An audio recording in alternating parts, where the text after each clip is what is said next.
Welcome to Daily Wisdom, Walking the Path with the Buddha, a podcast shared by David Roylance. This podcast is dedicated to guiding you to completely eliminate the discontent mind and the suffering it causes by attaining enlightenment. Learn and practice the teachings of Gotama Buddha that will guide you to fully attain a peaceful, calm, serene, and content mind with joy. To support this podcast, visit patreon.com/support Buddha or visit buddhadailywisdom.com, where you will discover a full range of courses, retreats, and online learning resources to assist you on the path to enlightenment. Now, here's our teacher to share more.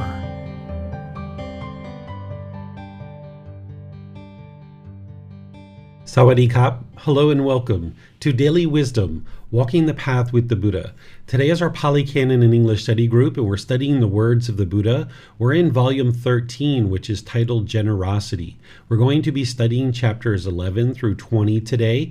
And as I mentioned, this is in the words of the Buddha, the Path to Enlightenment, Revealing the Hidden Book series. You can download this for free from our website at buddhadailywisdom.com. You can take it and go print that file if you like. You can get printed versions here at the temple in Chiang Mai, or you can order them on Amazon. So you can be reading the words of the Buddha, you have the references there, and you even have words from me to be able to help you to better understand these chapters. As part of our class today, I'm going to be reading the chapters for you, and then I will be sharing some teachings on those chapters and then opening up to any and all questions that you have. Whether you're in Facebook, YouTube, or Zoom, you can ask questions by putting that into the comment section. And in Zoom, you can electronically raise your hand and ask any questions or follow-up questions directly. So we're going to be starting off with chapter 11 today. And as I mentioned, this is in the 13th book, which is titled Generosity. So these chapters are all around generosity. Some really wonderful teachings from the Buddha, as all of his teachings are. You're going to be able to learn some important things about the cause and effect, or action and result, this natural law of karma, that the Buddha is teaching you how generosity leads to certain benefits and certain results. The main benefit that it's providing you is training your mind to let go. It's training your mind to eliminate craving, desire, attachment, the cause of all discontentedness. But there's other benefits and there's other things that you would need to know as well in order to fully be practicing generosity and understand how it's improving your practice and helping you get closer and closer to enlightenment. I'm just going to make a little bit of an adjustment here on my screen, and then, okay, we'll be ready to go here. All right. Well, let's go with this first chapter, chapter 11, which is titled 4 Means of Sustaining Favorable Relationship. Monks, there are these 4 means of sustaining a favorable relationship. What for? Giving, endearing speech, beneficent conduct, equality. These are the 4 means of sustaining a favorable relationship. Giving, endearing speech, beneficent conduct, and equality under diverse worldly conditions as is suitable to fit each case.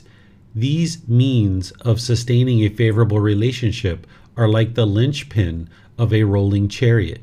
If there were no such means of sustaining a favorable relationship, neither mother nor father would be able to obtain admiration and respect from their children. But since there exist these means of sustaining a favorable relationship, wise people respect them. Thus, they attain to greatness and are highly praised. So here the Buddha is giving you 4 things that will lead to you having harmonious relationships. And the first one he mentions here is giving. This is the practice of generosity.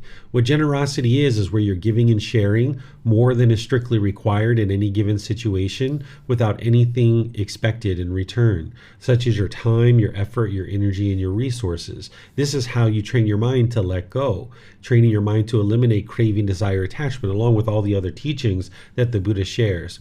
So when you practice generosity in your relationships, people look at you as not just wanting something from them, but instead you're contributing to their life.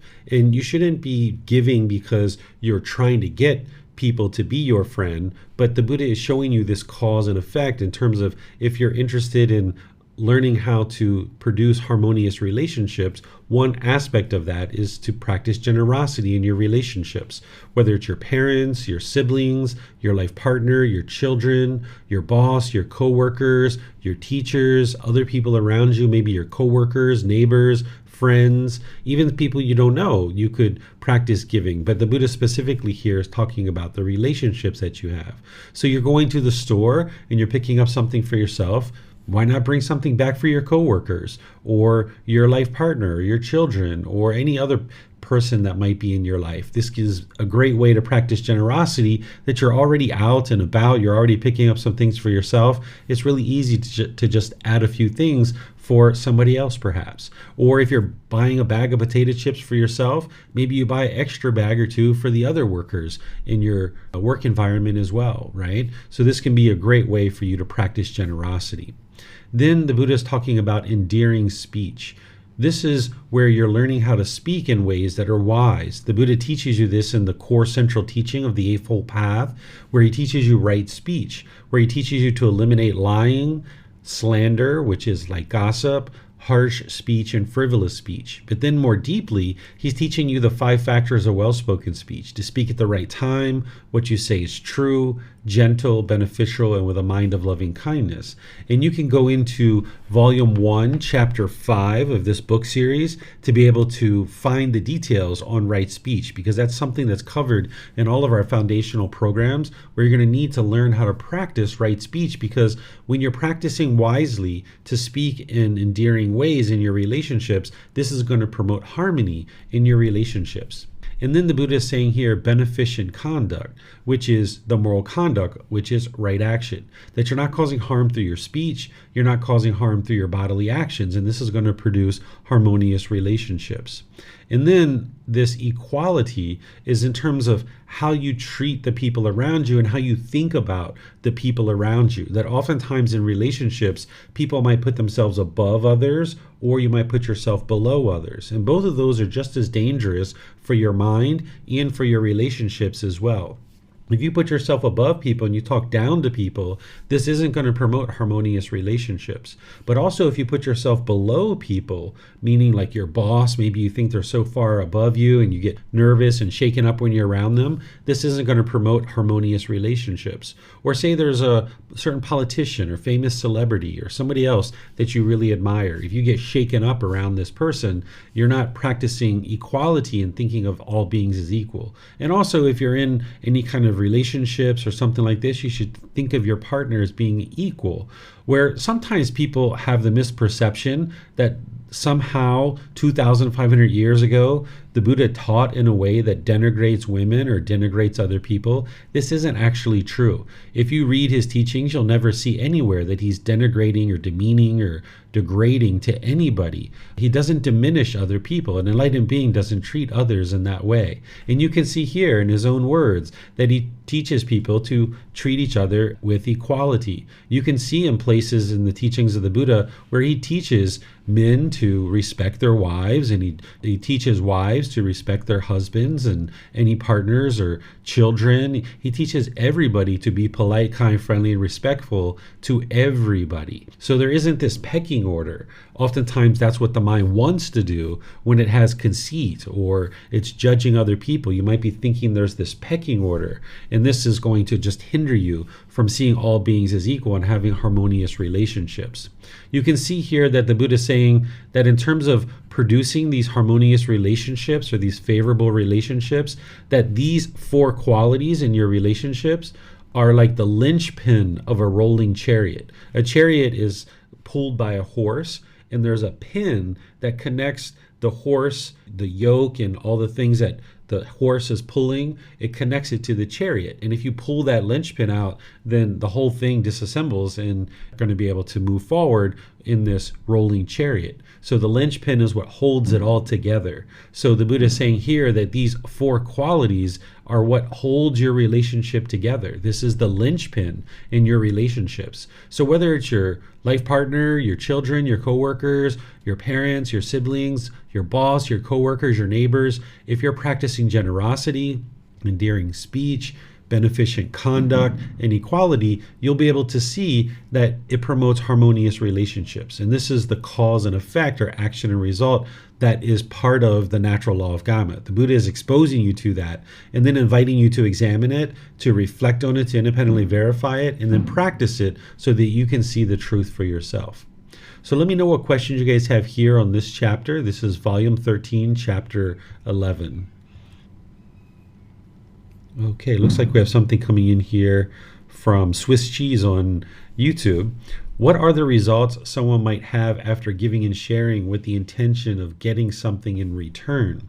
So the result that they're going to experience, because there's an expectation, is that they're not going to always get what they want back. So because of that, they're going to get frustrated and agitated and annoyed. So sometimes I give a simple example. Like if you practice just some simple generosity where you're holding the door for somebody at a store and maybe they're coming in behind you. Well, if you have the expectation that they're going to say thank you, in some situations they're going to say thank you, and in some situations they're not.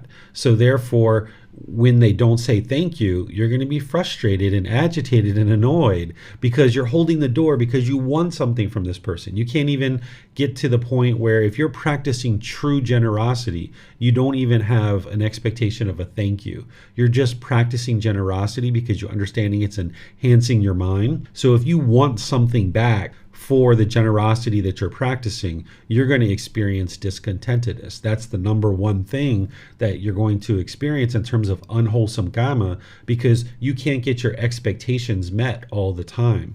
And when they are met, you'll get happy and excited. And when they aren't met, you're going to get sad and frustrated. So you need to get rid of any kind of expectations related to generosity so that you can experience the pure generosity. And then because of that, you're training your mind to let go of craving, desire, attachment, and not holding on, wanting and expecting things in return. Okay. I don't see any other questions anywhere. So let's move on to the next chapter, which is chapter 12. This one is titled 3 Things Prescribed by the Wise. Monks, there are these 3 things prescribed by the wise, prescribed by wholesome people. What 3? 1. Giving is prescribed by the wise, prescribed by wholesome people. 2. The going forth is prescribed by the wise, prescribed by wholesome people. 3. Attending upon one's mother and father is prescribed by the wise, prescribed by wholesome people. These 3 things are prescribed by the wise, prescribed by wholesome people.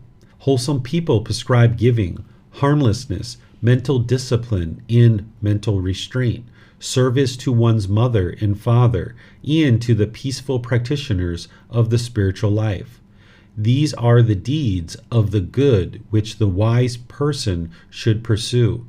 The noble one, possessed of vision, goes to a heavenly world.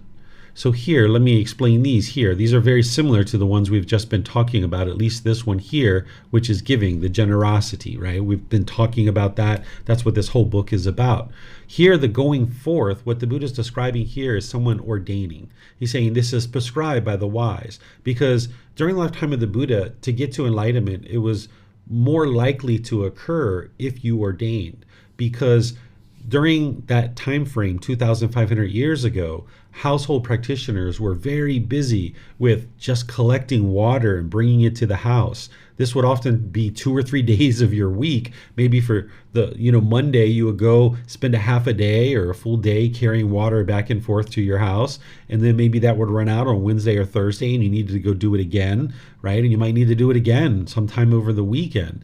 Nowadays, we don't have to do that, right? We can just walk over and turn a spigot and boom, we've got water in our house right away.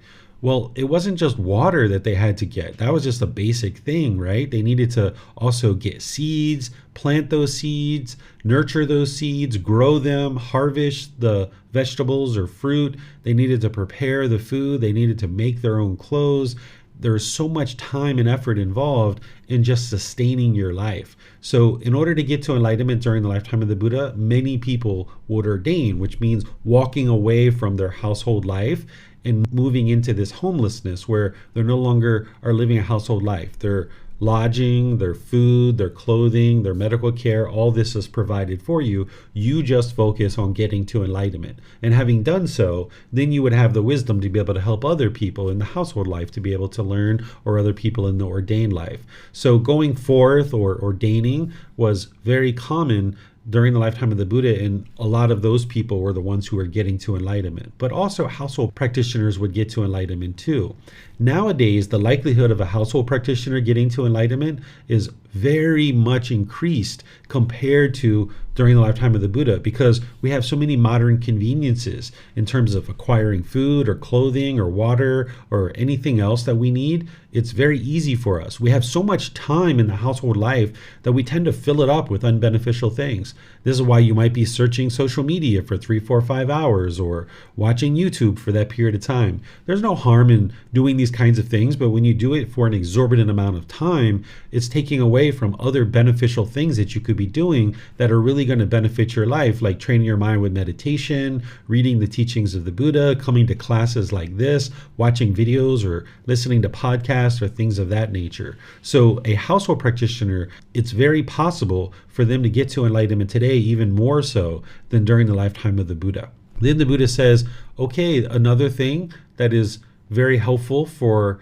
you and prescribed by the wise is attending to one's mother and father, right? This is like taking care of your mother and father. During the lifetime of the Buddha, people would definitely take care of their parents. And nowadays we have a lot of strained relationships between parents and their children, or even between mother and father themselves, because people have gotten so far away from the teachings of the Buddha, they don't know how to have harmonious relationships with each other, maybe the mother and father, or the children and the parents. Maybe they're at odds with each other, because if you have expectations of your parents and what they should and shouldn't do, they're never going to meet your expectations 100% of the time. So therefore, when they don't do the things the way that you want them to do it, you'll be angry and frustrated and agitated or annoyed. And the same thing with parents, that parents seeing their children not doing the things that the parents want and expect them to do, they will be angry and frustrated and agitated and annoyed with their children.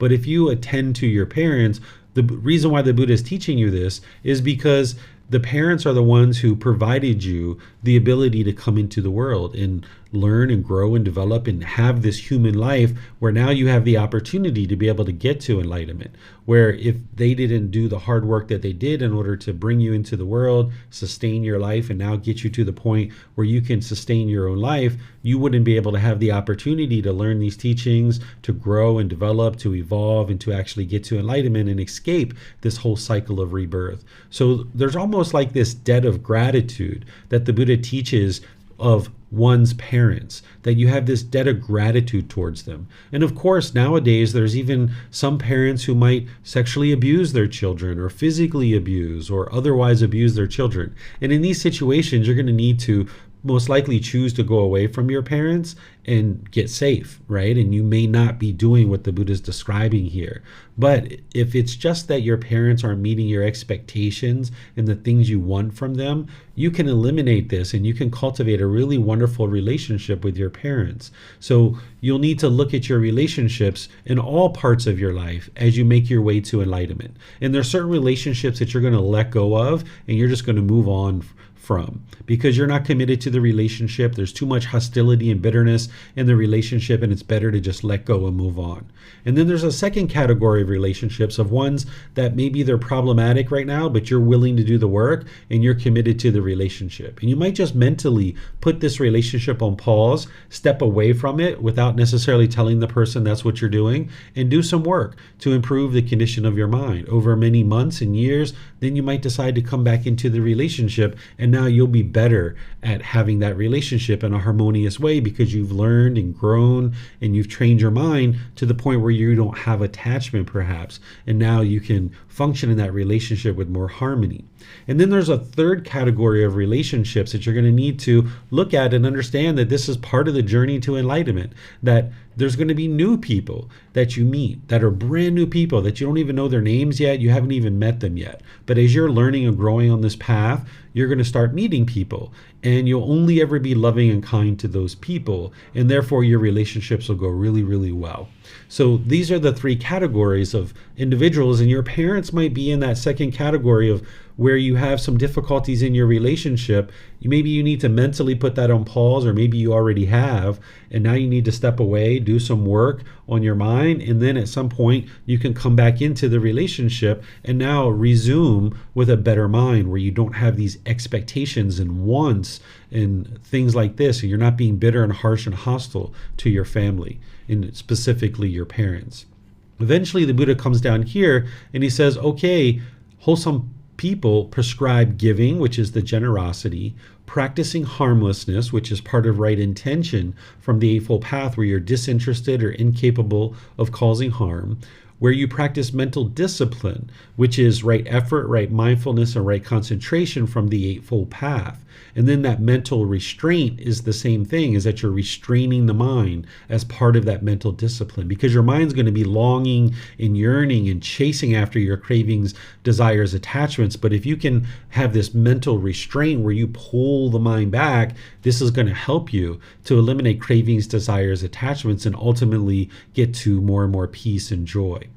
And then service to one's mother and father, and to peaceful practitioners of the spiritual life, that you practice the giving and sharing and practicing all these other qualities with people who are on the path, people who are in your community of learning and growing in these teachings.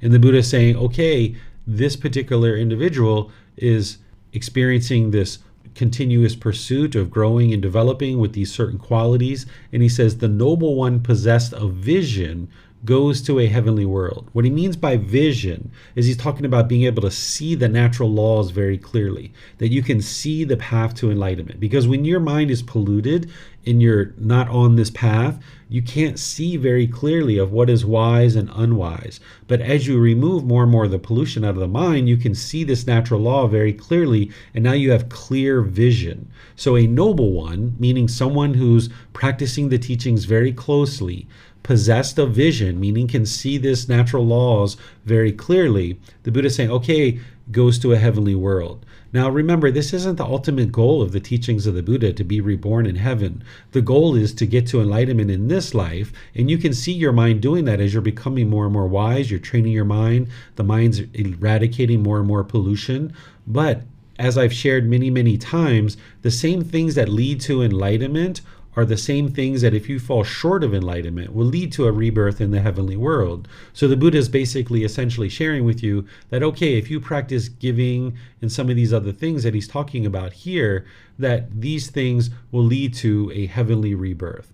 But it's also the same things that lead to enlightenment too. So rather than just stop with these few things that he's teaching you here, instead practice all the teachings, the Eightfold Path. That's what's going to fully purify the mind, and then get to enlightenment in this life and be able to see that that's occurring as the mind's becoming more peaceful, calm, serene, and content with joy.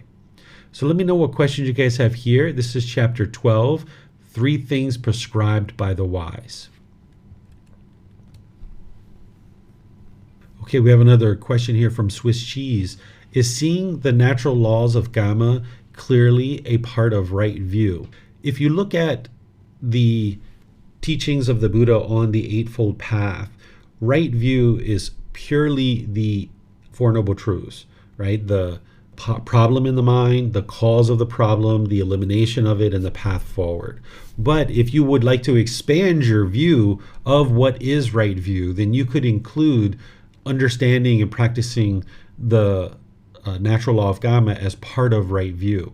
But in terms of just getting established in right view, you're not going to be able to be fully awake of the natural law of Gama or fully wise to the natural law of Gama when you first getting started. But in terms of just getting started on the Eightfold Path and getting established in right view, it's the Four Noble Truths. But as you move closer and closer to that first stage of enlightenment, you're going to need to practice what's called accomplishment in view. This is another layer beyond just right view, that you don't just understand the Four Noble Truths, but you understand a whole lot of other things related to things like the natural law of Gama. And that's where, by the time you get to the first stage of enlightenment, you will have accomplishment in view. And it's an expanded understanding of what is right view beyond just what's described in the Eightfold Path. So the short answer to your question is yes, but the longer answer is there's this establishment in right view that happens with just the Four Noble Truths, but then there's the accomplishment in view that happens as you more fully understand things like the natural law of karma and other things, making your way to accomplishment in view by the time you get to the first stage of enlightenment. And you can learn about this through this book series, and even in the retreat that I teach in January. There's a retreat that I teach which is everything up to the first stage of enlightenment, and in there I talk about what is accomplishment in view, and that's been taught in the past and it's been recorded. So if you would like to see that, you can watch it on YouTube or listen to it on our podcast, and you can see what I've taught related to that. Or you can schedule personal guidance or ask follow-up questions, and we can talk some more about accomplishment in view. Okay, I'm not seeing any other questions anywhere, so we'll move on to chapter 13. This one is titled One Who Has Trust and Confidence. Monks, in 3 cases, one may be understood to have dedication and confidence. What 3? When one aspires to see those of virtuous behavior, practicing moral conduct, when one aspires to hear the good wholesome teachings, and when one resides at home with a mind free of the stain of selfishness, freely generous, open-handed, joyful in letting go, devoted to charity, joyful in giving and sharing. In these 3 cases, one may be understood to have trust and confidence. One who aspires to see the virtuous ones, who aspires to hear the good wholesome teachings, who has removed the stain of selfishness, is called a person endowed with dedication. So in order to get to enlightenment, one of the things that you need to do is you need to eliminate the fetter or the taint or the pollution of doubt. What doubt is where you have doubt about the Buddha, you have doubt about his teachings, you have doubt about the community that you're part of, you have doubt about your teacher and their ability to help you get to enlightenment, and you have doubt about your own ability to get to enlightenment. If you have doubt in your mind, which most people do when they first come to the path to enlightenment, this is going to hinder you or obstruct you from being able to get to enlightenment because you have doubt in all these things. But the way you eliminate doubt is not through blind belief or faith. The way you do that is the way the Buddha is talking here, is that you have this aspiration to see the virtuous ones or the ones practicing virtuous behavior. This would be people who are in one of the 4 stages of enlightenment. The first, second, third, or fourth stage of enlightenment, these people are going to be practicing very closely the teachings of the Buddha, and they're going to be practicing virtuous moral conduct or practicing this wholesome moral conduct. And this is where you're going to be able to then learn what that moral conduct is. And then when one aspires to hear the good teachings, the wholesome teachings, this means that you're interested in hearing the teachings, that you're examining them, you're investigating them, you're reflecting on them to independently verify them. And then the third one is where you're practicing the teachings, you're practicing generosity, you're giving and sharing, and allowing your mind to eliminate craving, desire, attachment. This is where you're going to slowly be able to build your trust and confidence in the teachings, because you will see the condition of the mind gradually improving. As you improve your moral conduct and you're shutting down the harmful things that you're causing others in the world, wherever you're causing harm, you're now making the wise decision to practice wholesome moral conduct. As you're shutting that down more and more, you're going to see more and more wholesome results coming back to you because you're not putting out harm in the world. As you're listening to the good teachings and hearing them, reflecting on them, you're examining them, investigating them, independently verify them, and then you're starting to practice them through your generosity and other things as well. That this is how you eliminate the doubt in the mind, is through developing your practice, examining the teachings, investigating them. And then as you're seeing more and more improvement to the condition of the mind, because you're practicing virtuous moral conduct, because you're listening and examining the teachings, independently reflecting on them, and you're starting to practice them to include generosity, this is where more and more trust and confidence is arisen in the mind. And now you'll get to a point where you have no doubt that this person, Gautama Buddha, lived. Because here you are learning his teachings, you're independently verifying them, you're practicing them, and you see the condition of your mind improving, you will have no doubt that he existed. during his lifetime and he shared these teachings, because here you are 2,500 years later learning them and seeing the benefit. You'll have no doubt in his teachings because you'll have seen that they're so true and you've independently verified them. You'll have no doubt in the community that you're part of because you will see people supporting you and encouraging you, helping you along on the path. You will have seen wholesome moral conduct in other people, and now those people are ones that you're actually learning from. You're seeing people within our community practicing the teachings. You're like, oh, I really like how they talk so polite and kind. I think I'm going to do some of that. And then you'll start having confidence in your teacher because that's the person who helped guide you to the point where your mind is improving. And then you'll have confidence in your own ability to get to enlightenment because you'll see that your mind is starting to awaken slowly but surely, and more of the qualities of enlightenment are shining through examining the teachings and investigating them and practicing them. That's what's going to lead to elimination of this doubt and arise this trust and confidence in the mind. So let me know what questions you guys have here. Again, you can put that into Facebook, YouTube, or Zoom. Or in Zoom, you can raise your hand electronically and ask any questions that you like. This is from Swiss Cheese on YouTube. Have you ever seen students stop learning because of doubt? Yes.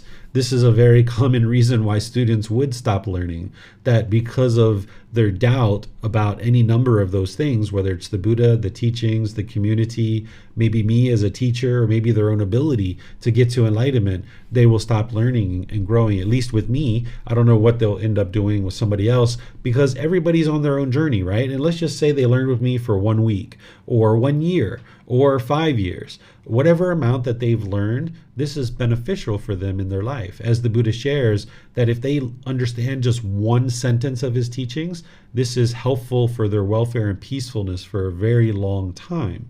So if somebody learns for a week or a month or a year or 5 years, whatever amount they've learned, it's helped them to a certain degree, and now they're out there conducting themselves in wiser ways. So I've seen people make a certain amount of progress and improvement in the condition of their life and in their mind, and then maybe 2 or 3 years into it, somewhere along the line their doubt comes up and now they end up leaving from the path to enlightenment, but they're still actually functioning better than they were when they first came to the path. Whether they realize that or not, I'm not sure, but I have seen the improvement to the condition of somebody's mind in that period of time. And of course, much shorter than that, but someone who studies for 2 or 3 years closely, they can still have doubt and it can still hinder them or obstruct them, and they might choose to leave the path to enlightenment because of that. Okay. Not seeing any other questions anywhere, so we'll move on to the next chapter, which is chapter 14. This one is titled Practicing the Way. It looks like Keely maybe is going to be interested in reading this one. Are you reading this one, Keely? Yes. Okay. David? Sure, go for it. Okay. Practicing the way proper to the household practitioner. Householder, a noble disciple who possesses 4 qualities, is practicing the way proper to the household practitioner, a way that brings the attainment of faith and leads to heaven. What for? Here, householder, a noble disciple serves the community of monks with robes. He serves the community of monks with almsfood. He serves the community of monks with lodgings. He serves the community of monks with medicines and provisions for the sick. Householder, a noble disciple who possesses these 4 qualities, is practicing the way proper to the household practitioner, a way that brings the attainment of faith and leads to heaven. When the wise practice the way proper for the household practitioner, they serve the virtuous monks of upright conduct with robes, almsfood, lodgings, and medicines. For them, both by day and night, merit always increases. Having done excellent deeds, they pass on to the heavenly realm. Okay, thank you, Keely. So here the Buddha is describing how a household practitioner would practice some of these qualities. And of course, there's all kinds of qualities that a household practitioner would practice, but here's just kind of the Buddha focusing in on some of those. And of course, he's saying this leads to fame and it leads to heavenly rebirth. Again, that's not the ultimate goal of the path to enlightenment, but the same things that lead to enlightenment lead to an improved rebirth as well, in terms of maybe in your next life, maybe you're more famous, or maybe you're reborn in the heavenly world, which is very pleasant, right? But that's not a permanent existence, and you're still in the cycle of rebirth, and you need to get to enlightenment. I consider the human realm to be the ideal existence. And I've seen where the Buddha talks about this too, so that in the human realm, you have pleasant feelings, painful feelings, and neither painful nor pleasant. So you have built-in motivation to be able to get to enlightenment, because you don't like those painful feelings and you don't like those painful nor pleasant feelings. But in the heavenly realm, they're only experiencing pleasant feelings, so they tend to have complacency, where they're not interested and motivated and encouraged to actually get to enlightenment. And there's a lot of people who might be interested in fame, but this isn't necessarily going to lead to anything beneficial. It doesn't mean that fame is bad or anything like that, but if you want or expect to be famous, then there's a craving there. So there's nothing that's going to come in terms of peacefulness and joy with fame if you base your inner feelings based on that. This is why people who become really, really famous really quick, oftentimes they go up really high and have all these pleasant feelings, but then they kind of drop off as well. Sometimes you might see drug abuse with people who they've peaked in their career, and then now their fame is starting to wane, and they're no longer getting those pleasant feelings anymore from their craving of having fame. So now they might turn to drugs or alcohol or something like this in order to produce those pleasant feelings, because that craving is no longer being fulfilled, because they've already reached the height of their fame, and now they might crash on the other side of that. So if you base your inner feelings on the fame, then that means that it's only a matter of time before that craving either extinguishes, or your feeling moves and changes from the pleasantness when you became really famous. But then when your fame wanes and you're no longer famous, now the painful feelings are going to set in. So while the Buddha is talking about this leads to fame and it leads to a heavenly rebirth, that's not the ultimate goal. He's basically just sharing with you what are the ways that a household practitioner would practice, and then he's describing some of the things that this leads to in terms of the cause and effect.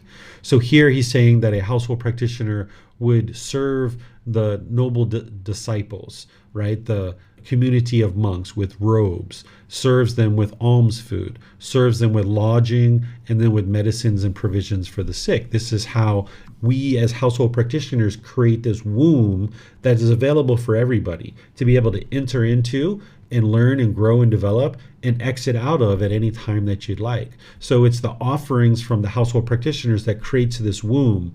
If you think about a mother's womb, it's the perfect environment for a child to grow and develop and become an actual human being.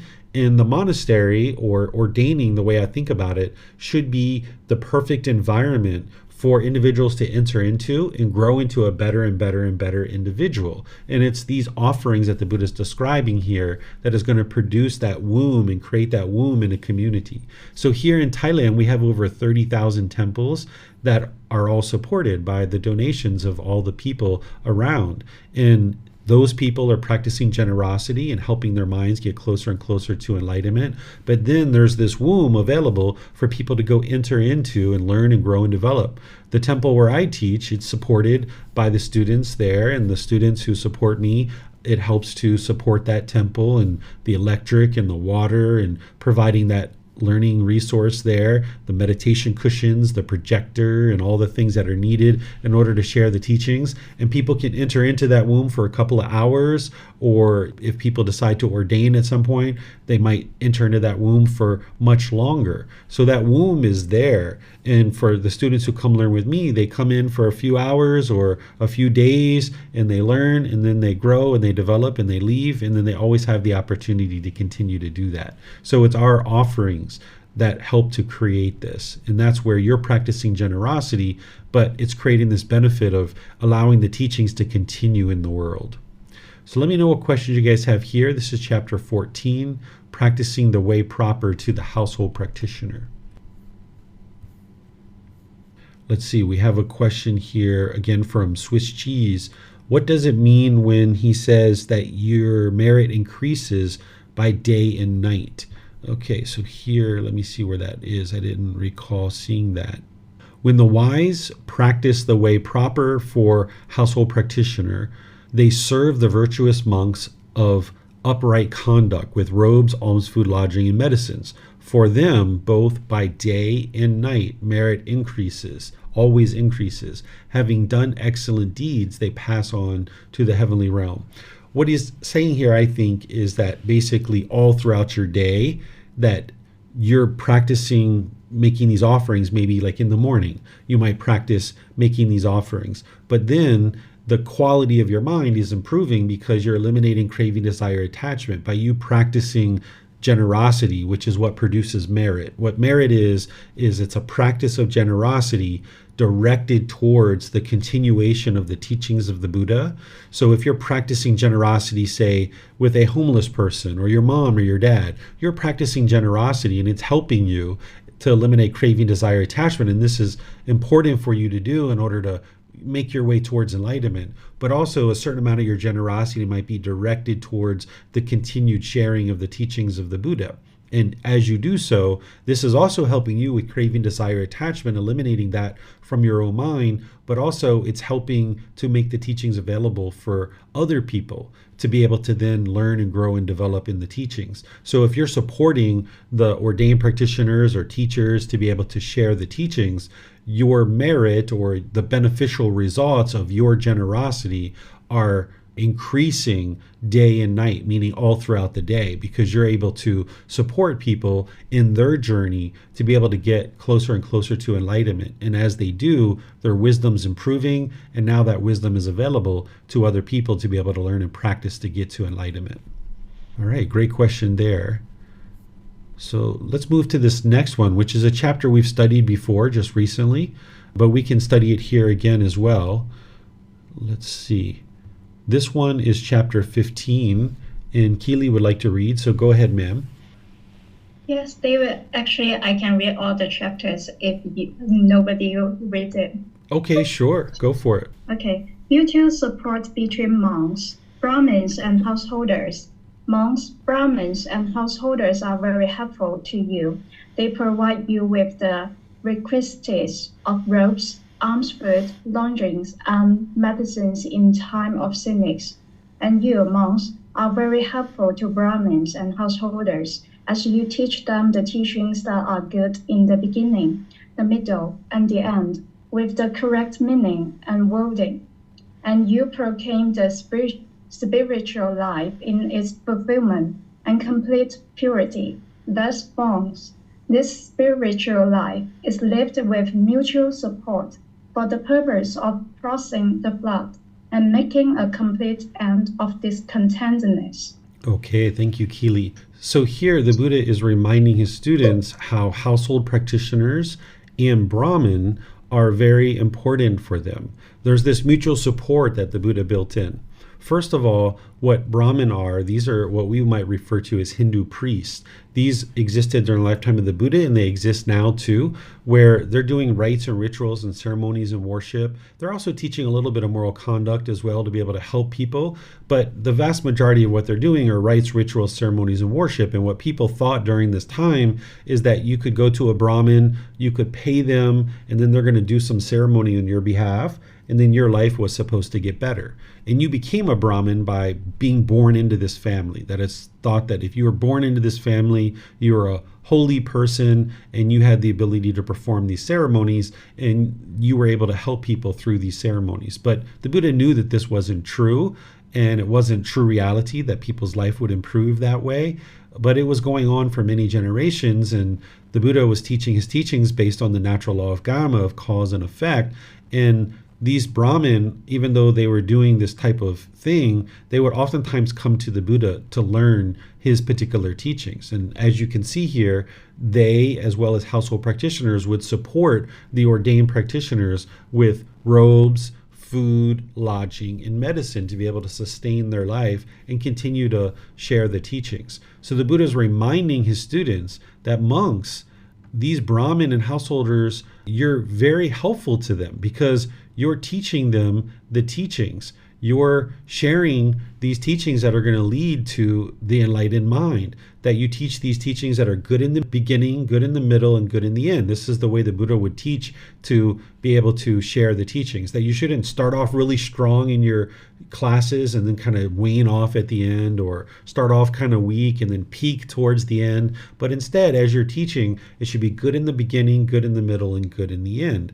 And as you're sharing those teachings with the students here, the Brahmin and the householders, they're learning more and more about this spiritual life, about how to purify your mind and how to get closer and closer to enlightenment. And that's the way of helping the community. And you need to be able, as a teacher, to have the correct meaning and wording, that you're not just haphazardly teaching, but you're very conscious and very aware of the wording and the phrasing that you're using as you're describing the teachings to your students. And then because of this, and the teachers are practicing generosity, then the students are also practicing generosity too.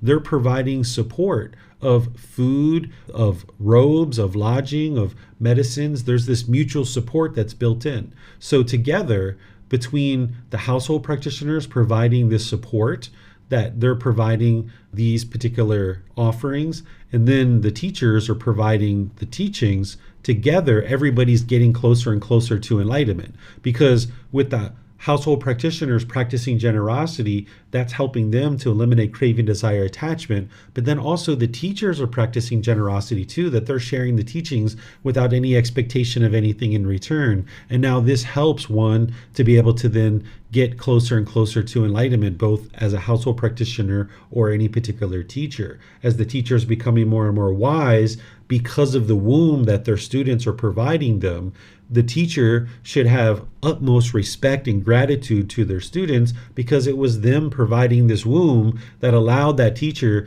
to then get closer and closer to enlightenment by spending more and more of their time focused on training their mind. And as a appreciation, the Gama that gets returned to the students is, here's the teachings that it takes to get to enlightenment. Since all of you helped provide these offerings that helped this teacher to be able to get to enlightenment, now that teacher should then share the teachings back with their students to be able to help them get closer and closer to enlightenment. So that's how all of this works. And the Buddha started this from during his lifetime, that he left the royal palace, entered into this life of homelessness, and accepted offerings. But he then shared teachings that would help people to be able to get closer and closer to enlightenment. So let me know what questions you guys have here on this chapter. It's titled Mutual Support Between Monks, Brahmins, and Householders. Okay, here we've got another question. Does crossing the flood mean the process of eliminating discontentedness? Yes, because if you think about like a river that's flooding, this is a real challenge to be able to get across and get to the other side. To be able to get to the other side is to get to the other side of this discontentedness, to get to the other side of the craving, desire, attachment. That's the process of getting to enlightenment. That's what it means to cross the flood, that you're eliminating your discontentedness through overcoming this struggle, overcoming this obstacle of this flood. Because if you came to a flooded road and you're driving in a car, this is now an obstacle that you need to overcome. And you need to make wise decisions to overcome that. And maybe you actually turn around and go back, right? And if you're in a real car. But if there was no other way to go back, you're going to need to figure out a way to get across this flood. Well, the same thing is true with this struggle and difficulty within your own mind, that the teachings are helping you to be able to overcome that and move past that. Okay?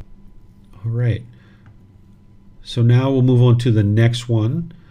And once I get down here, Keely, you're welcome to start reading it. There's a lot here to take in.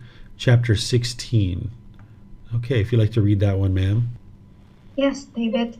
For worthy deeds to be undertaken with wealth, householder with wealth acquired by energetic striving, amassed by the strength of his arms, earned by the sweat of his brow, righteous wealth, righteous gain, the noble disciple undertakes 4 worthy deeds.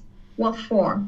1. Here, householder with wealth acquired by energetic striving, amassed by the strength of his arms, earned by the sweat of his brow, righteous wealth righteously gained, the noble disciple makes himself content and pleased, and properly maintains himself in contentedness. He makes his parents content and pleased and properly maintains them in contentedness.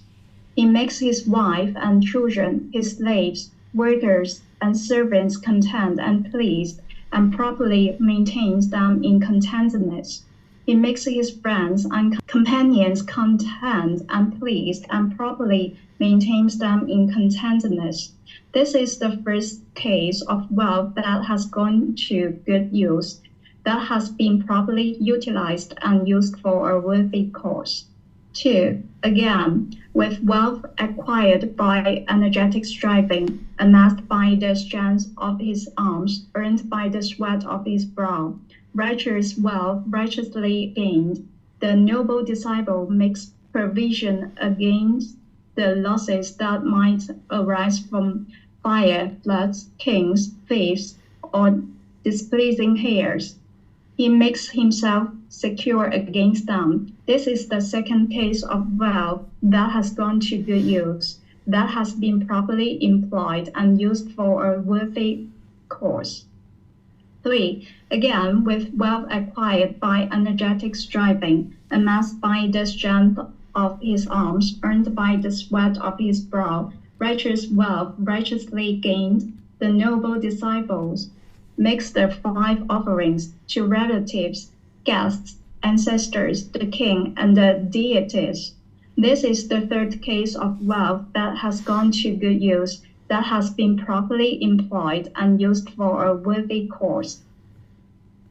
4. Again, with wealth acquired by energetic striving, amassed by the strength of his arms, earned by the sweat of his brow, righteous wealth righteously gained, the noble disciple establishes an uplifting offering of alms, a donation, an offering that is heavenly, resulting in contentedness, conducive to heaven, to those ascetics and Brahmins who refrain from intoxications and hedonism, who are settled in patience and gentleness, who tame the mind, calm the mind, and train the mind for nibbana, enlightenment. This is the fourth case of wealth that has gone to good use, that has been properly employed and used for a worthy cause. This, householder, are the 4 worthy deeds that the noble disciple undertakes with wealth and acquired by energetic striving, amassed by the strength of his arms, earned by the sweat of his brow, righteous wealth righteously gained. But when anyone exhausts wealth on these 4 worthy deeds, this wealth is said to have gone to good use, to have been properly used, to have been utilized for a worthy cause. Okay, thank you very much, Keely. So here, the Buddha is essentially helping you learn how to practice generosity from the middle way. That he's giving you these 4 ways of using wealth in a helpful way, but he's also talking about the middle way in terms of giving and producing this merit. Because sometimes people are taught to just give and give and give and give and give and give and give and give, and you might exhaust your resources. He also teaches teachers that as students are giving, to not just do what we refer to as milk dry, where you dry out the milk of the cow, that in order for a student to be whole, they need to have money for themselves. So here the Buddha is giving you details on this, because as a teacher, if a student is overextending themselves because they're not yet practicing the middle way, a teacher needs to be wiser and be able to see that. Like just today, I was at lunch and a student, as we first ordered, said, "I'm going to pay everything for our meal." And I said, maybe you should look at the bill first, because I know this person's quite young and they don't have that much money. And I was like, maybe you should look at the bill first before you offer. Maybe that's something you might consider. And he's like, yeah, that's actually a good idea. And then when the bill actually came, he was like, okay, I can pay this amount of it, which was like 70% of it, 75% of it. And that's what a teacher that's not milk drying would do, that they're not just gimme, money, me, but instead a teacher should be observant of their students and ensure that they're not functioning through craving, desire, attachment when they're practicing generosity. Ultimately, the responsibility is to the student. The student needs to have that decision-making ability, but a wise teacher, knowing their students, should be able to observe this kind of thing. And then as the student is learning, as a household practitioner is learning and growing and practicing this generosity, the Buddha here is providing you guidance of how to use your wealth in wise ways. In the first way, he says, okay, use your wealth in order to maintain yourself and your family, your relatives, people that are close to you, like your employees and people like this. Because if you, your family, and your employees aren't whole, then you're not going to be able to go out into the world and continue to make more and more income in order to support yourself and any other activities that you might have underway. So the Buddha puts that as a first priority, making sure you're whole first. Then the second one, he says, okay, once you have wealth, it's important to protect it against fire, floods, kings, thieves, and displeasing heirs. What we might think about here is like nowadays we might have insurance, right, in order to protect our property against fire or floods. Not that you're required to have insurance, but that's kind of an advisement of the Buddha, a suggestion.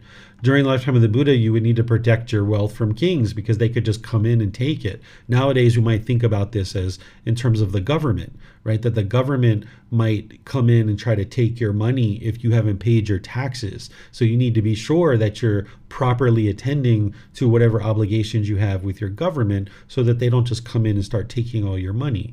And then, of course, thieves, the way that you can protect your wealth there is maybe you have a bank or a safety deposit box or some other way to protect your asset.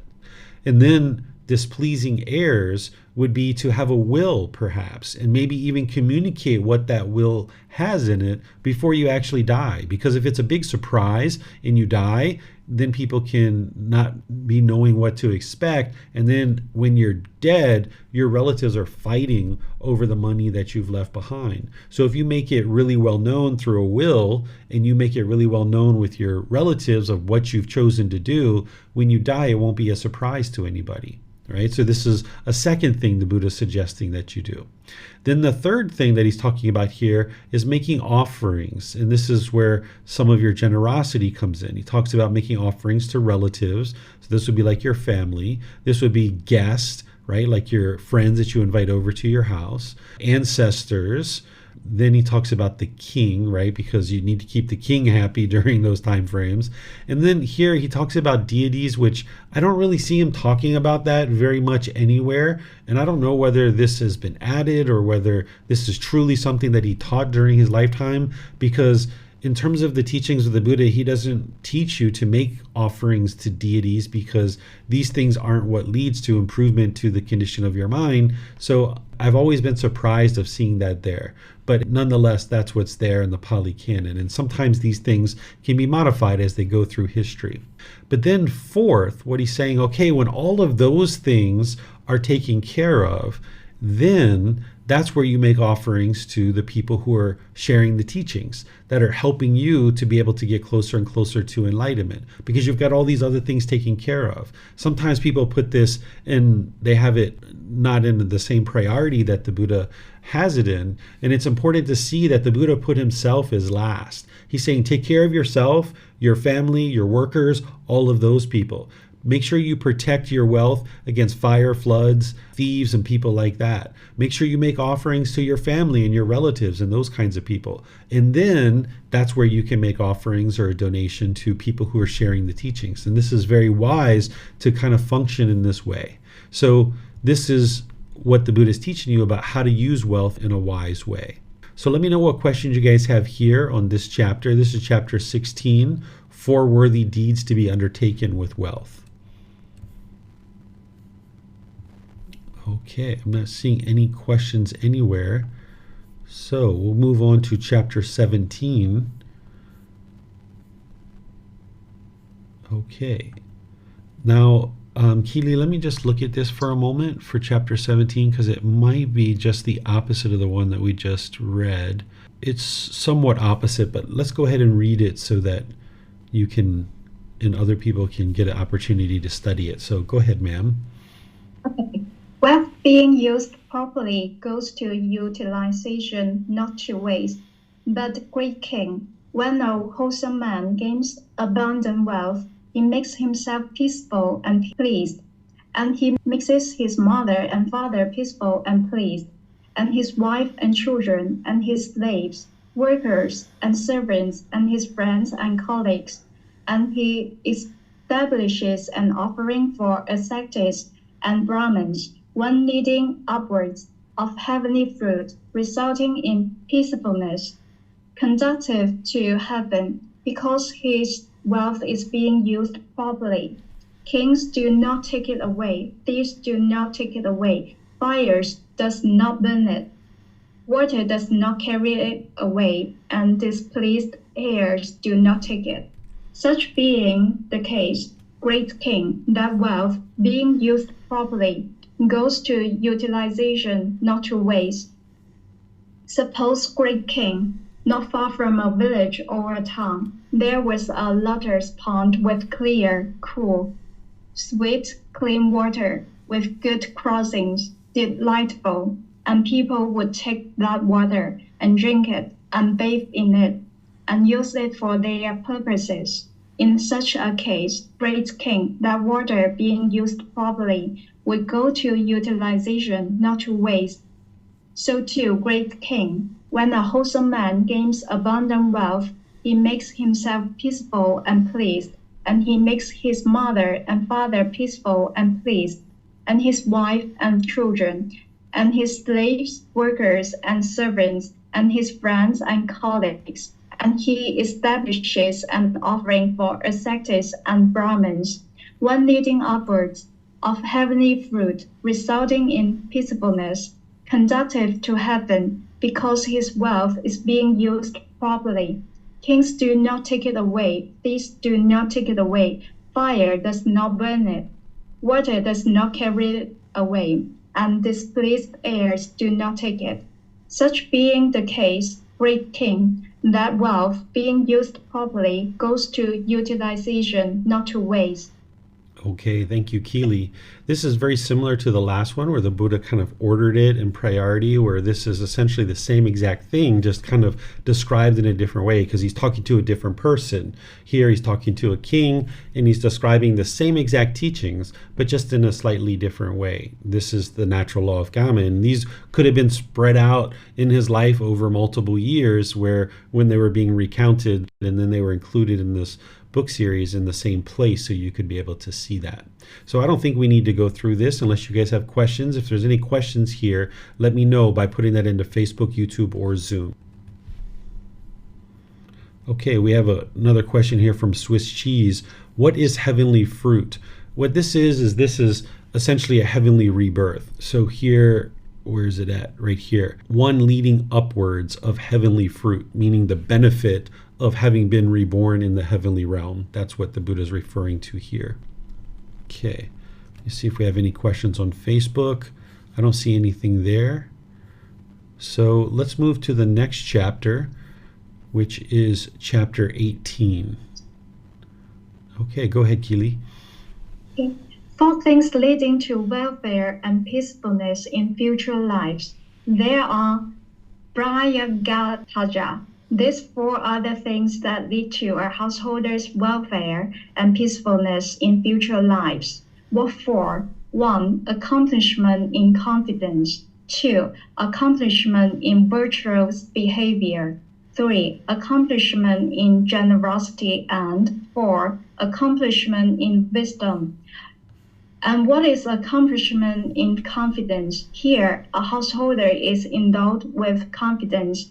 He places confidence in the enlightenment of the Tathagata. Thus, the perfectly enlightened one is an Arahant, perfectly enlightened, accomplished in true wisdom and conduct, fortune, knower of the world, unsurpassed leader of persons to be attained, teacher of heavenly beings and humans, the fortunate one, the perfectly enlightened one. This is called accomplishment in confidence. And what is accomplishment in virtuous behavior, moral conduct? Here, a householder abstained from the destruction of life, from taking what is not given, from sexual misconduct, from false speech, and from liquor, wine, and intoxicants, substance that cause heedlessness, the basis for heedlessness. This is called accomplishment in virtual behavior. And what is accomplishment in generosity? Here, a householder resides at home with a mind free of disdain of selfishness, freely generous, open-handed, joyful in letting go, one devoted to charity, joyful in giving and sharing. This is called accomplishment in generosity.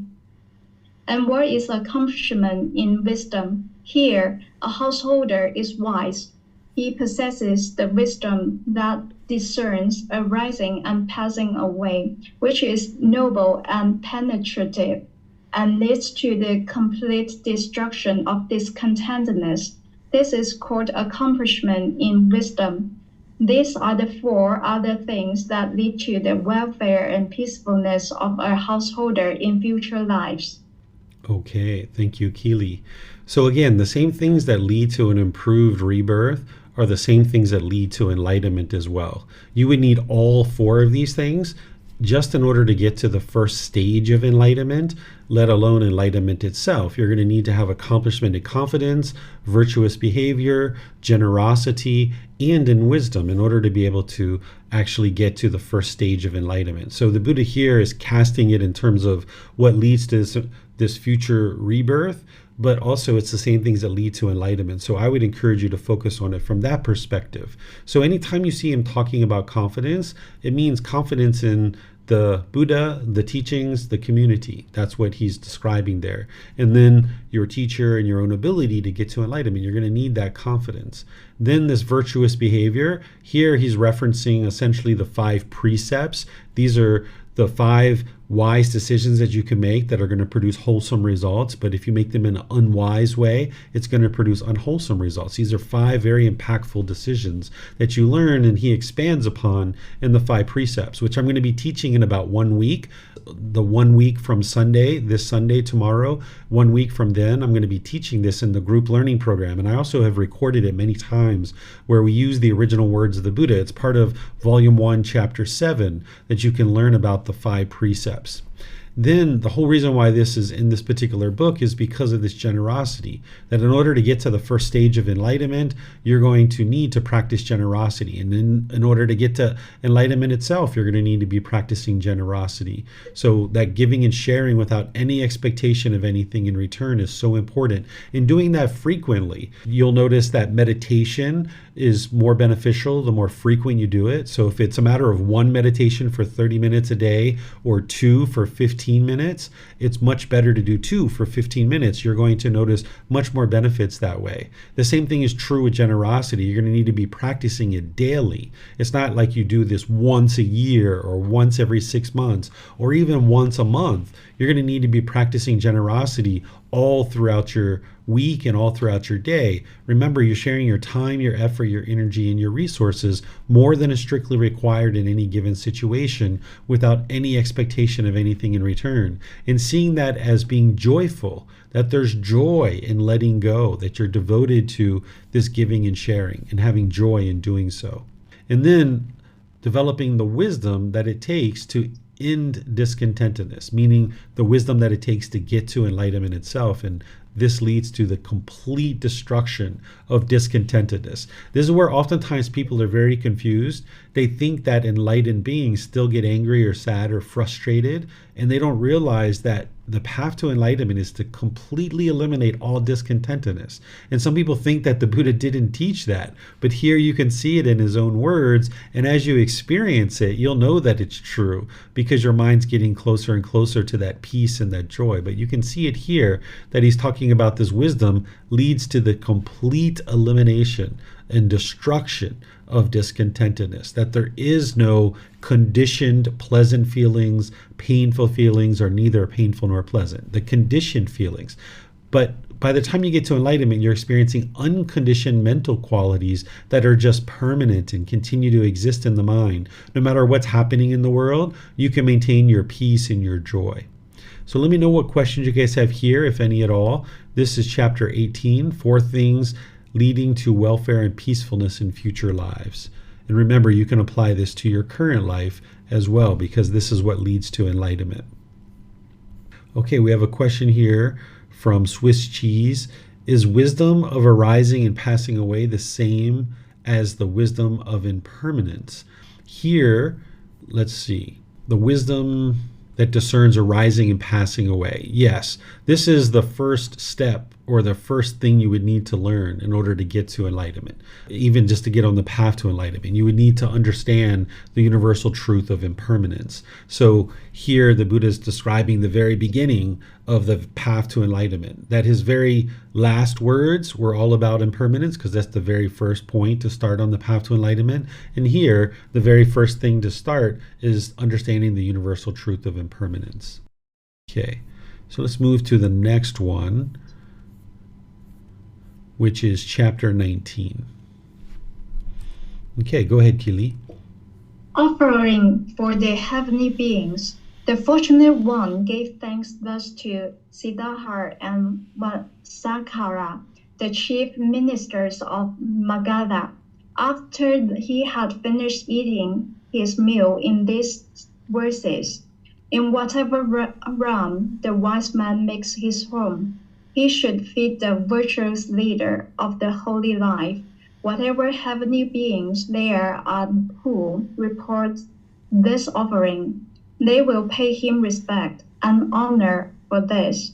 They tremble for him as a mother for her son, and he for whom heavenly beings tremble ever happily is. Okay, thank you. So here, somebody had given the Buddha a meal and he was eating in this person's home, and when he was done, he basically said this. And here he's basically acknowledging that even heavenly beings understand when people are practicing generosity, and they honor and respect that individual for having done so. So let me know if you guys have questions here. Okay, I'm not seeing any questions here, so let's move on to chapter 20. This is our last one for today. Without having a selfishness, one is incapable of realizing the fruit of arahantship.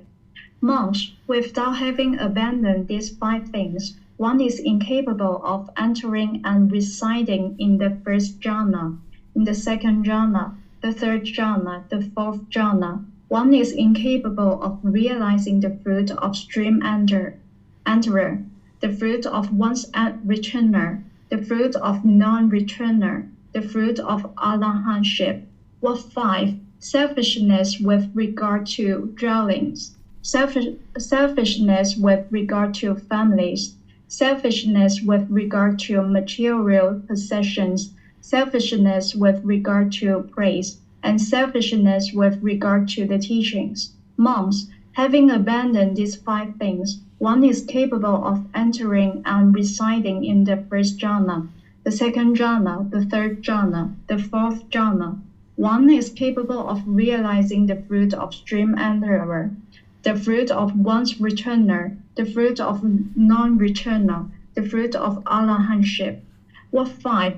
Selfishness with regard to dwellings, selfishness with regard to families, selfishness with regard to material possessions, selfishness with regard to praise, and selfishness with regard to the teachings. Having abandoned these 5 things, one is capable of realizing the fruit of arahantship. Okay, thank you so much, Kili. So here, the Buddha is explaining how you wouldn't be able to get to enlightenment without having practiced generosity. That if you had selfishness, there's just not any way for you to be able to get to enlightenment. But not only just getting to enlightenment, but even the first, second, third, fourth jhana, which are preliminary phases that the mind experiences on its way to the first stage of enlightenment. And then he says, okay, you're incapable of realizing the first, second, or third, or fourth stage of enlightenment either. This is the stream enterer, once returner, non-returner, and arahant. So you would need to be practicing these 5 things.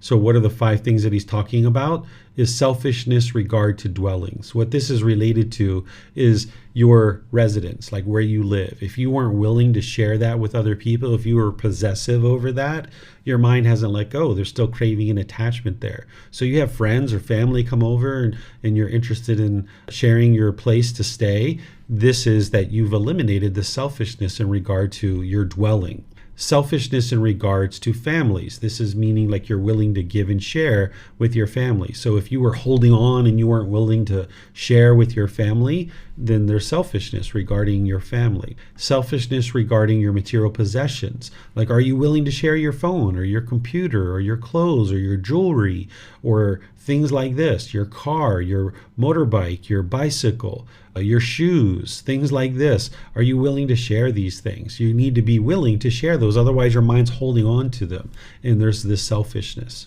Selfishness in regards to praise, meaning you're willing to tell people when they're doing things that are helpful and beneficial, that you're not just pointing out the negativity to people and you're not doing this and you're not doing that and pointing out all the negative things, but you're accentuating the positive is what I refer to it as.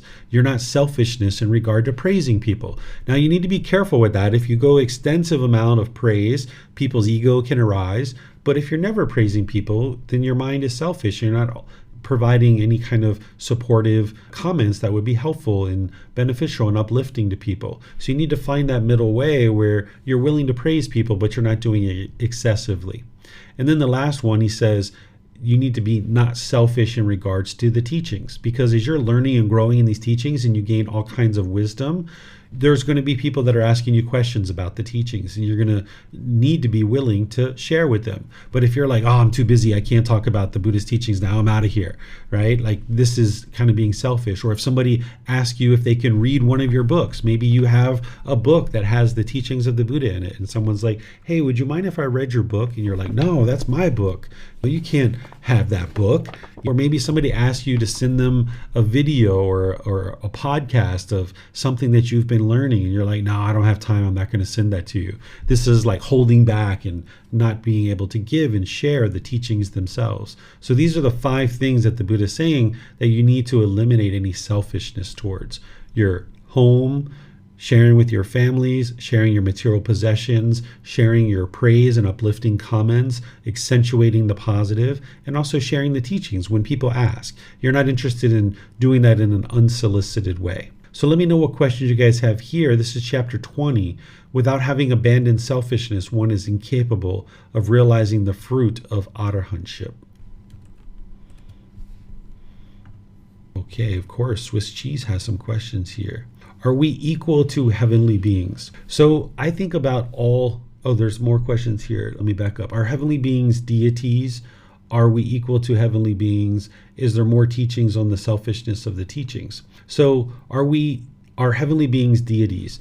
No. The way that I understand deities is that these aren't heavenly beings. These are beings that are beyond what the Buddha describes as heavenly being. I don't see anywhere where the Buddha describes what deities are, right? So there's no way for us to make any kind of offering to a deity and see that to be productive. If you're going to offer food and just let it sit out on the street and dry and rot, it would be much better to offer that to a human being that could actually benefit from that. Are we equal to heavenly beings? The way that I see it is that all beings are equal to each other, that there's no beings that are above or below, even though we refer to it as the lower realms and the upper realms or the higher realms. In terms of equality, we should look at all beings as being equal. Is there more teachings on the selfishness of the teachings? You can ask any and all questions that you like. In terms of selfishness of the teachings would be to hold back any kind of teachings. But an individual who's making their way to enlightenment and knowing that these teachings have been very impactful to them, they would be willing to share the teachings, whether it's books or videos or other things like this, live open-handedly related to the teachings itself. All right, Keely, go ahead. You have a question? Yes, David, I want to ask, how can we show our generosity without arousing others' cravings? So you can't control whether somebody else has craving or not when you're practicing generosity. Someone very easily could have craving when you're practicing generosity with them. You need to be able to practice generosity for the enhancement of your own mind, and each individual is responsible for their own practice and whether or not their craving is arising. But if you're close to people, like my son, like I can see times when he's really craving something. Like he's been asking me for a bunch of toys and a bunch of things lately. And last night he came to me and he was like, "Dad, can you buy me this game?" And this game, it was only like $2. But he had also been asking me many different things and purchasing many different things recently. And at first I was looking online, and then ultimately I said, "You've been asking a lot of things lately. Would you like to buy this thing, or would you like to get this other thing that we're planning to do tomorrow?" And he said, "Oh, that thing tomorrow would be better." I said, "Okay, great." But then when it came to this thing that we were supposed to do today, which was go-karting, he was interested to go to this go-kart track. His whole goal today was to come with me to the temple and go to the go-kart track. And he did some things at the temple. He stayed there for the whole class. We went out to lunch afterwards. We spent time having lunch. And then by the end of lunch, I said, "Hey, I'm not going to go to the go-kart track." And he said, "Okay, I'm fine with that." And then we went home, and we said we were going to go home. And then when we got home, he said, "Hey, maybe if it stops raining, we can go to the go-kart track." And I was like, "Yeah, let's see." And then took my time with it. And then he said, "Hey, maybe we can go to the go-kart track when you're done playing I was on online game." And I said, "I'm probably not going to go, so don't worry about it, just won't go." And he said, "Okay, no problem." And then when I see that he didn't have craving, he didn't get angry, he didn't get upset, I knew that he wasn't having craving for this particular thing. Then when I was done with my game, I decided to go take him to the go-kart track. So there was 2 different times where I basically told him, it was actually even more than that, but I basically told him that, "Hey, we're not going to go to this go-kart track." And he dealt with it fine. So I felt comfortable to practice this generosity to take him to go to this go-kart track. So you can kind of look at somebody's mind. If you're practicing really deeply, you can see that if people have expectation that you're going to give them something, they're going to get upset, they're going to get angry, they're going to get discontent. Or when you make an offering to them or you give them something, they're going to get really excited about that. That's the conditioned pleasant feelings. So you'll need to kind of maybe start small and then kind of build from there perhaps, and this will help to kind of throttle their craving. What you can also do is you can change what you offer. Like say there's somebody you're making an offering to regularly, you can change it. So like for me, like I provide money to the temple for electricity and water and things like this, and I bounce it around. Started out really low, and then I moved it up higher, and then I went back down, and then I moved it up higher, and then went back down and moved it up higher, so that the monks that I'm offering this to, it doesn't give their mind an opportunity to crave and cling and long and yearn for the amount of money that I might give them for water or electric or things like this. So those are some of the things that you can do. But always remember that each individual person's responsible for their own craving. You're not responsible for those things, but you can function in a way that doesn't allow people to get attached or craving your particular gift or generosity that you're practicing by you kind of changing up what you choose to do and not having like a set schedule. Whereas if like every month on the first of the month, you gave somebody $50, then their mind could potentially get attached to that. So you'd like to kind of bounce it around on different days, bounce it around in different amounts, going up and down and up and down. This introduces some impermanence and doesn't allow their mind to cling to it. Okay, thank you, Teacher David. You're welcome. All right, so let me see if we have any more remaining questions on YouTube or Facebook. Not seeing anything here. Okay, so what I'll do is just end by thanking all of you guys for joining for today's class and remind you that next week we're going to be in chapters 21 through 30, and you're welcome to study those ahead of time. We're in volume 13. You can download it from our website. You can take it and go print it. You can get printed versions from our temple here in Chiang Mai, or you can order them on Amazon, and that way you can not only read the words of the Buddha, but you have the reference there, and you also have the words and reflections from me to be able to help guide you in implementing and integrating these teachings into your life. Tomorrow in the group learning program, we're going to be in chapter 6 of this book, Developing a Life Practice, The Path That Leads to Enlightenment. This chapter is titled The Middle Way, Walking the Middle Way. This is a very simple teaching that you can learn, but it's very profound when you implement it into your life and you understand it. Some of the most simple teaching like this can be very profound because of its simplicity and its ease to apply it to many different things in your life. It can actually be very profound and very impactful. So I'm going to be teaching you that tomorrow in the group learning program. And then on Wednesday, we're going to be in the third part of our 4-part series on Buddhist chanting. So if you'd like to learn Buddhist chanting, you're welcome to attend that live, or you can listen to the recording as well.